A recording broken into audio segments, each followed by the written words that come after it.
Chronicle presents the main streets and back roads of Canada.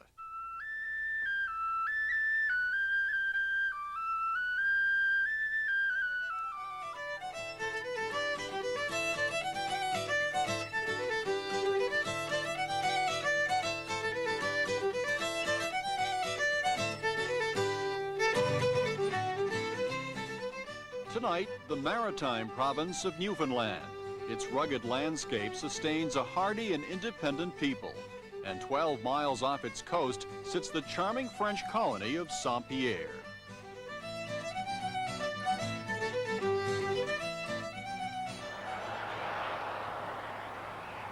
Dear Newfoundland, have I got to leave you for to seek employment?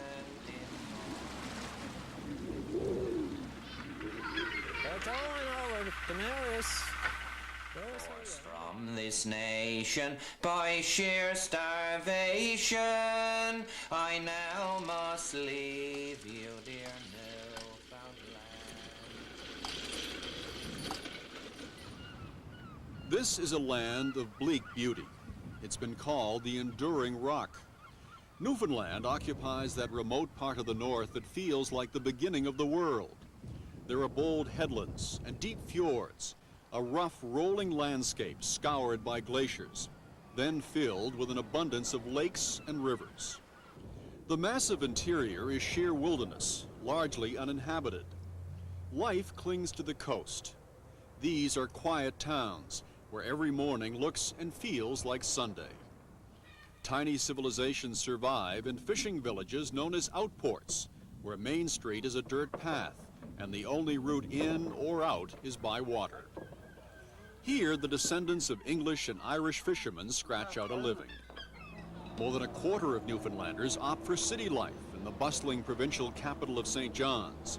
But whether fisherman or city dweller, they're linked by a rugged sense of independence. Newfoundlanders were not eager to unite with Canada. They governed themselves for 100 years under the British Crown until the Great Depression nearly destroyed their economy. It wasn't until 1949 that Newfoundland became Canada's 10th province, a marriage that dismayed many of the people who call themselves Newfies. People like Eric Hayden from Pettyfort. His Outport defied the government's call to move into more convenient, less isolated communities. How do you feel about your own identity? I'm a Newfoundlander. Canada's up there on the mainland, and I can stay up there, as far as I'm concerned. For Newfoundland, with your fishery failing, your sons and daughters must leave each farm. The future of Newfoundland's younger generation is constantly in question. People like Ernestine Power persevere and preserve. Ernestine invites neighbors like Gerald Campbell into her kitchen to sing of their native land with an unmistakable Irish lilt. Daughters, employment at home. Some people, I've heard it said that this Newfoundland, it is a hard place. Yeah, but you know something? It depends on what you mean by harsh. But I think it's sort of like the people. It's not harsh, it's pretty kind. Making a living here is not so kind. This is Canada's poorest province. Almost nothing grows here. The land is rocky and ungiving. Newfoundlanders say our fields are the sea, but even an abundant sea hasn't helped their troubled economy, with an unemployment rate of 22%. President of the Government Treasury Board, Neil Windsor. Well, it is a major problem, but we have many resources, and one of the frustrating things for us, I guess, is that we are very resource-rich, but those resources are then processed in other parts of North America, both in Canada and in the United States, creating tremendous amounts of employment. For instance, in your Boston area, a very large percentage of our fish resource goes to that area, and there's a tremendous amount of employment created there. That's great for you people, but it has a negative impact, of course, here. Newfoundland's biggest employer is the fishery. It's a roller coaster industry that enjoys high consumption, then suffers from low prices and overfishing. Several years ago, the government invested heavily in a nationalized approach. Fish plants like this one at Grand Bank were modernized and given a second chance. Much of their output in frozen fillets is bound for New England markets, Grand Bank was doomed. They were, we were given an 18-month time period to prove ourselves. Production manager Sam Hilliard. And now I think, we are good, better than we were. People just decided that they'd settle down and go to work. Fishermen and plant workers alike are unionized, and their collective voice has been described as militant.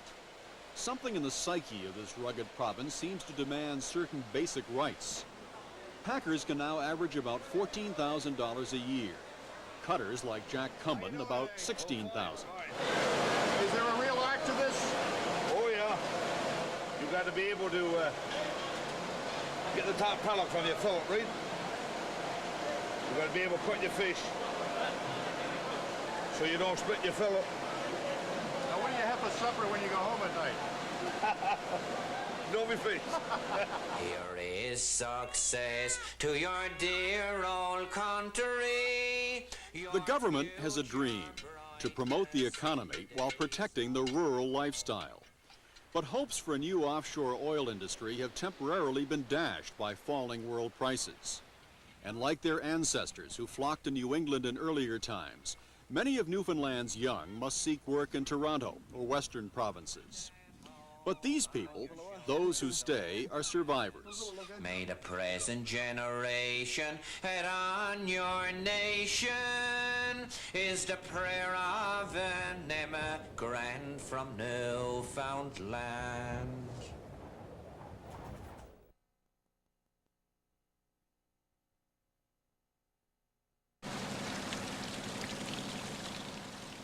The remote outport of Petitfort, Newfoundland. Small wooden houses perched above a rocky cove on Placentia Bay. The main thoroughfare, a dirt path, linking 150 determined people who value where and how they live. There are dozens of these small towns scattered along the coast of Newfoundland. Life here is difficult, so difficult that in the 50s and the 60s, the government decided that many of these towns should be abandoned. Abandoned because the government said it couldn't afford the cost of putting roads, schools, and medical services into these isolated communities. Petitfort is 12 impassable miles from the nearest road. People travel to and fro by boat. It's an hour and a half to the nearest sizable town, or 30 minutes to St. John's by medevac helicopter if you're taken sick. To lure people into more centralized so-called growth centers, the government offered families an average of $2,300 to resettle. The residents of nearly 200 outports left their villages, but the people of Petitfort didn't budge. Most of the people stayed and bucked the government. Finally, they had to give up on us. Why did they stay? They stayed because they wanted to stay. This was their life. Eric Hayden is a fisherman. He was born and raised here. During the resettlement, his family left Petitfort. But once Eric married and had children, he returned to the village of his birth. You know, a lot of people that left are pretty broken-hearted, you know, especially the older people. Not so much the young people, but a lot of old people are really broke up when they had to leave, you know.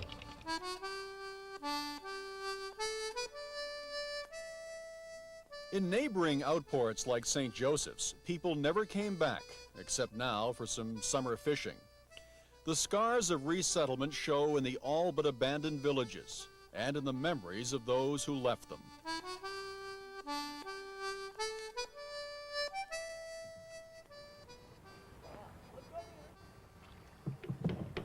Meanwhile, Petitfort is growing. Eric's daughter Paula lives here with her husband Frank and their 2 children. Frank fishes with his father-in-law. For the past 5 years, he's also been building a house, one that by village standards looks as though its builders are well off. But it's not true. Yeah. It's just that it takes you longer to build a home and you're doing it by yourself and with a little help from other people. And you're building it year by year, piece by piece. Yeah. Then when you manage to get into it, you own your own home. It's yours, not mortgaged or anything like that. About 10 houses down, and 70 years ago, Eric's cousin, Gordon Hayden, was born in Petitfort. Gordon grew up here, then after a stint in the British Navy, moved to New York City to become an iron worker. Brooklyn is now his home, but Gordon still comes back to Pettifort in the summer. What was it like growing up in this house? As a kid, this is a cold country, you know, in the wintertime, but you kind of get used to it. It's like Boston or New York or Miami or any place to a certain extent. They're not insulated, but we survived. So you come in now and show you the house. Yeah, all everybody come in. Take a walk. This house, it's over 100 years old, definitely. Now, Gordon, Yes. do you ever get tired of this view? No, I enjoy it, but this is a big change. I like Brooklyn, I like New York, I definitely do.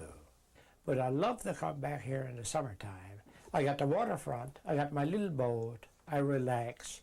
But then when it starts to get cold, like in November, I'm like the robins, I want to fly south.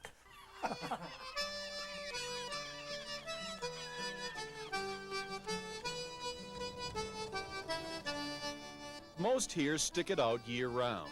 In the winter months, they survive by collecting unemployment, since the fishing is only good from April to October. For 50 fathoms. 50 fathoms and one hook every 5 feet. So it's 56 hooks on it. Phil Barry still does it the John Cabot way. When they hook themselves. Yeah, they'll just come along, bite that. Phil is one of 14 brothers and sisters, the son of a fisherman. Like most in the outports, he's feeling the effects of large offshore trawlers that fill their holes before the fish reach the inshore fishermen. Are there many young people who are staying here and fishing like yourself? Oh, there's a good many here, yeah. Why do they stay? Nothing else to do. Not much to do now, young fella, unless you get a lot of education. There aren't many jobs around for young people. No. Do you like the life, though? Fishing? Oh, yes, yeah. Go when you like and come when you like. Take all this and nobody. No life like it.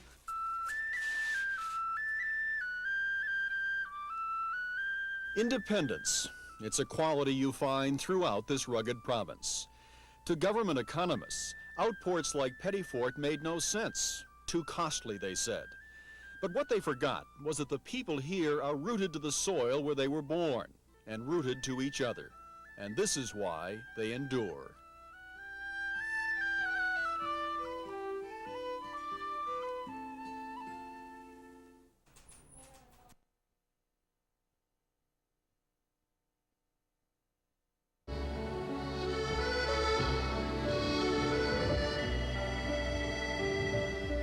It is only 12 miles southeast of Newfoundland, yet Saint-Pierre feels instantly and delightfully European.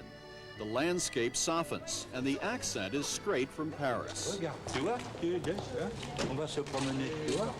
Oui, oh, bien, regarde, mon chéri. Most people here fish for a living. They are descendants of French seafarers who crossed the Atlantic in search of cod. But the story of Saint-Pierre is more than a simple fishing tale. The island of Saint-Pierre may be French, but at one time in its history it was very much dependent on the American taste for alcohol. It was that tumultuous era known as Prohibition. Was Boston a good market for you? Very good. Saint-Pierre was a short boat ride to the east coast of the U.S. The island became a flourishing rum-running port, and Henri Morrissey, one of its more colorful entrepreneurs. Henri sold booze and supplies wholesale to the bootleggers. It was the island's heyday, when Saint-Pierre's harbor was so jammed with rum-running schooners that a berth was hard to come by. But the welcome mat was always out for a visiting American from Chicago. His name, Al Capone. He come down Saint-Pierre and he used to do little business with me. What kind of business? Oh, well, you know that, liquor. What kind of a man was he? What was he like? Well, when he was in Saint-Pierre, he looked good, but he was a good fighter, I think. Killer. But here, he was perfect. He behaved himself here. Yes, yes, sure. Very good.